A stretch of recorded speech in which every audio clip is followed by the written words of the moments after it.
Depois dessa jornalista chamada Vicky Richter decidir realizar um documentário sobre a censura que acontece no Brasil, algumas coisas estranhas começaram a acontecer com ela. Então vamos entender essa história, já se inscreva no canal, ativa o sino das notificações e deixa um like aí nesse vídeo, isso ajuda a gente bastante.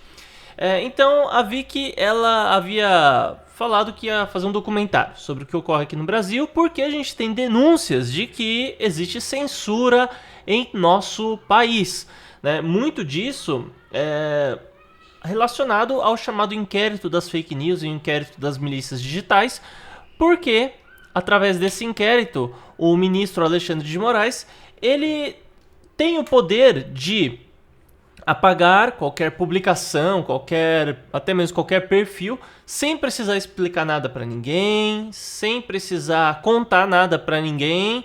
As plataformas muitas vezes são proibidas de falar que foi uma determinação judicial e sempre tudo ocorre em sigilo. Um inquérito, para você ter uma ideia, às vezes dura 90 dias, por exemplo.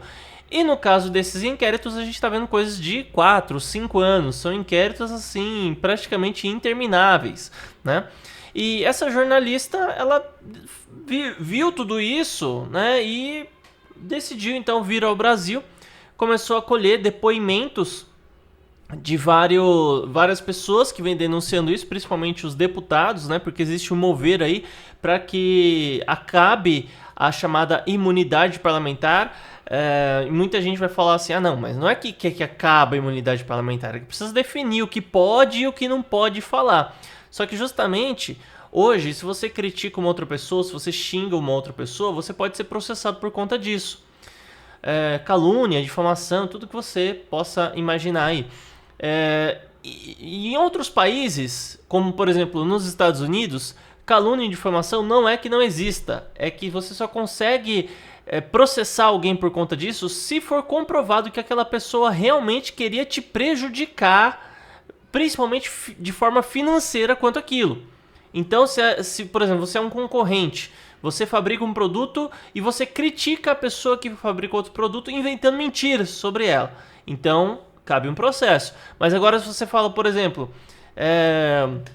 o político XYZ é um ditador, ele é ruim, ele é malvado, ele é feio, aqui no Brasil já é o suficiente para você ser processado.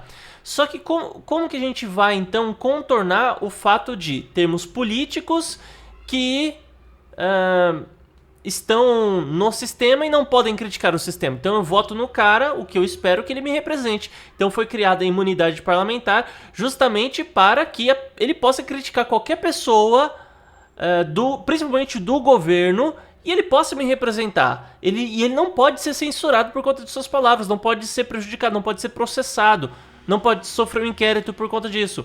Mas a gente viu aí o caso do deputado Daniel Silveira, que desconsideraram essa a imunidade parlamentar dele. Ele recebeu o perdão presidencial do Bolsonaro, daí anularam o perdão presidencial através do STF, que é um marco inovador, para não dizer outra coisa, aqui no Brasil.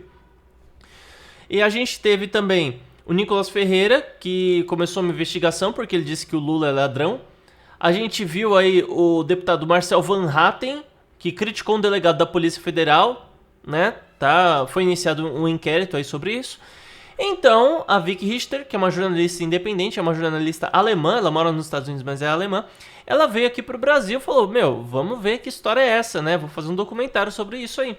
Ouviu os deputados, daí na hora de falar com o Alexandre de Moraes, ela conseguiu um telefone que não atendia, não conseguiu falar com ele, e mandou um e-mail lá para a equipe dele pedindo para que ele desse entrevista. Porque ela vai fazer um documentário que aparentemente vai acusá-lo de ser um ditador, vai acusá-lo assim, de coisas terríveis, né?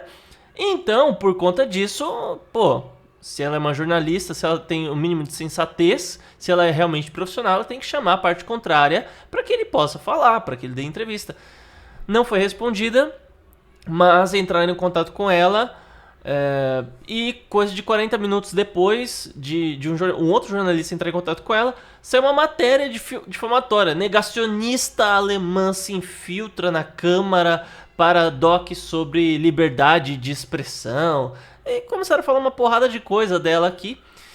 E quando ela foi para sair do Brasil, o que aconteceu? Olha, moça, o seu passaporte vai ser apreendido aqui porque você tá ilegal no Brasil, isso não tá certo, tem coisa errada aí, enfim, ela teve seu passaporte apreendido temporariamente e depois ela conseguiu ser liberada. Só que a questão é que isso não é a primeira vez que acontece. A gente teve um caso de um jornalista que veio para uma manifestação que ia ter aqui no Brasil para fazer a cobertura. E também levaram ele lá pra salinha e ó, que história é essa aí de ditadura do judiciário? O que você tem a dizer sobre isso? O que você acha sobre isso? Começaram a fazer um monte de pergunta de cunho ideológico pra ele, né? Poxa vida. Então, já é o segundo caso, assim, fora que muitas vezes o cara às vezes recebe uma repressão dessa, ele nunca mais fala do assunto, ele nunca mais volta no Brasil, nem fala mais nada, né? Então assim, pode ainda ter gente que no fim das contas sofreu repressão e calou a boca mesmo, falou, ó, de agora em diante eu não vou falar nada. E no caso da Vicky Richter, de acordo com o depoimento dela, tá, tudo isso aqui é baseado no depoimento dela, se ela tá falando a verdade ou não já é uma outra história, mas ela ainda continuou e voltou para os Estados Unidos, né? E vai sim fazer o documentário. E depois ela foi publicar um vídeo sobre esse assunto. Eu vi aqui tem um outro vídeo, tá? Ela conseguiu falar depois. Mas ela publicou um vídeo contando a história, simplesmente o vídeo desapareceu, né? E quando a pessoa clicava aqui no Brasil, dava como se o próprio usuário tivesse excluído o vídeo. E de acordo com ela, não fez a exclusão, né? Então, entende-se que pode ser mais um desses pedidos aí secretos que ocorrem, né? Como disse o Mark Zuckerberg, né? Nessas cortes secretas, né? Então, realmente é uma situação muito estranha isso que está acontecendo aqui no Brasil. Então, comente aí o que você acha a respeito do assunto, se inscreva no canal, ative o sino e deixa aquele like maravilhoso que tanto ajuda a gente. Até mais!